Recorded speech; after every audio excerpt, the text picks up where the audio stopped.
Hey everybody, I'm Luke, and I'm here with Seth and with Tyler, and we are in a series in the book of Colossians. And we say all the time at Redemption that all of life is all for Jesus, and I think you could get that message, especially from the book of Colossians. It's a book about the supremacy of Jesus over all things and how that makes us a new people. And so what we're going to do in this series of videos is we're going to talk about different areas of life. Things that aren't necessarily part of our teaching series on Sunday, but just different topics. We're going to talk about sports and food and recreation and power and marriage and rest and things like that, and try to go, okay, if Jesus is supreme and if he invites us to live as a new humanity, then how does that engage with these various aspects of life? And so the first thing we're going to talk about is something we deal with multiple times every day. It doesn't get any more real life than this, is food.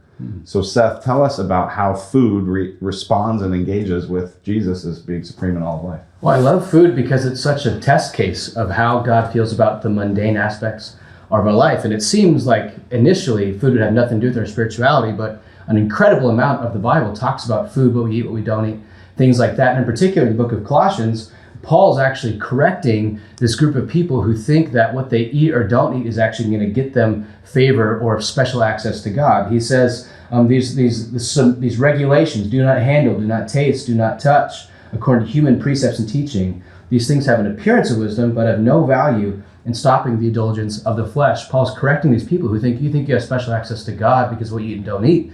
And so we as secular people, in American context in particular, probably don't think that we get special access to God through what we eat and we don't eat, but we do use religious language to talk about our food all the time. Oh, that tasted heavenly. Yeah, it tasted heavenly. Or even you walk down the aisle and there's guilt-free dessert. Like now we're using this religious guilt innocence type talk and how we feel about ourselves. And people use atonement language. I ate bad on Sunday. I'm going to make up for it on Monday. And there's this real kind of sense of self-worth and sense of justification around what I eat and what I don't eat. And people's view of themselves, positive or negative, is associated with what they most recently ate. And even you guilt eat, you shame eat all the time. And so rather than trying to view our food as a way of medicating ourselves, we don't really even celebrate or feast well in American culture. We just overeat all the time. And so what we want to do when we have a biblical view of food is we want to see it first as a gift that we receive with gratitude.